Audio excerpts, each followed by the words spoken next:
There's a lot of artillery fire going on at night. Sirens going off a lot at that base for rocket attacks.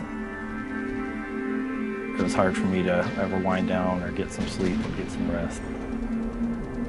The first week I was there was 3 soldiers that got killed there. And I just kind of thought, I'm not going to make it home. And I got to the point where that took over. As a military police, he investigated the death of a child that was about the age of our oldest daughter, Libby, and I know that was incredibly hard. Just knowing that there was a dead young girl that was close to my daughter's age there, felt like I was in a pretty bad, helpless situation. And I slowly just downward spiraled into the point where I thought, well, if I'm not going to make it home, why continue to be miserable every day? And I started thinking about suicide, and it seemed to be a resolution.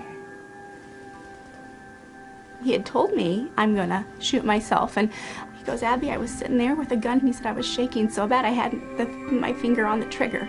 And that the ranger pulled up right next to him. He said 2 soldiers were in it.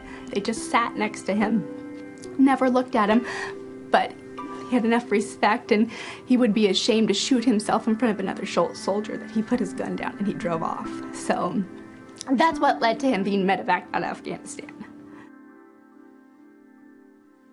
What I thought when I finally got back in the United States is that everything's going to be okay now. But my problems continued even long after I was released from active duty. I continued to feel that way. We did individual counseling, we did group counseling. I tried 5 or 6 different kinds of depression medicine. They had me try 2 or 3 different kinds of anxiety medicines. When I continued to try and things weren't helping, hopelessness really was taking over and it wouldn't go away. I still continued to think almost daily that suicide was going to be the option. It was a typical Friday. He had slammed his 6-pack very, very fast so he could sleep that night. He was self-medicating. I didn't realize till later that he took too many pills, and he couldn't speak clearly. He couldn't stand up straight. And I put a loaded .45, my pistol, to my head in front of my wife and young daughter and said I was going to kill myself.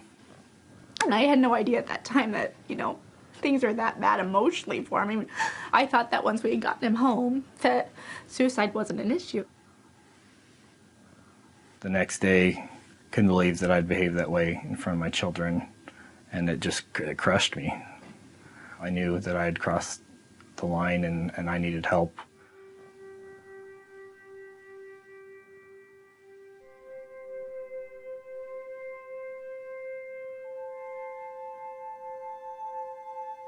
For the first time in I don't know how long, I felt hope, because I had felt so hopeless.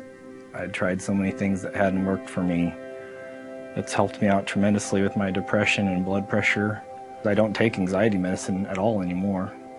This is the true Luke. This is the happy Luke that I knew when he was young and we could laugh and have fun and life was wonderful.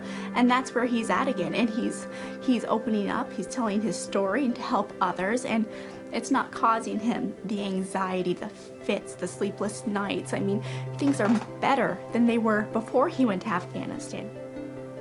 Transcendental meditation's about giving you a better quality of life. You're gonna feel better in every aspect of what you're doing. He made a pledge to me. He goes, I'm going to meditate twice a day. And he goes, I promise you, because that was so amazing. He goes, I really think this is going to work, and I'm going to stick with this and see if this isn't one thing that helps us. And it ended up being the thing that changed us. I had consistently thought about suicide before I had learned TM. It was the first thing to kind of get that away and get that off my mind. I don't know that Luke and I would be together. I don't know that Luke would be here if we didn't have TM. That was life-changing, and it did save his life without a doubt. And if you don't want to do it for yourself, do it for the people that love you, because they deserve it. My girls didn't sign up for the Army, and neither did my wife, and what's made me a better father, a better husband. I finally found what fit for me, and it was TM, and it changed everything.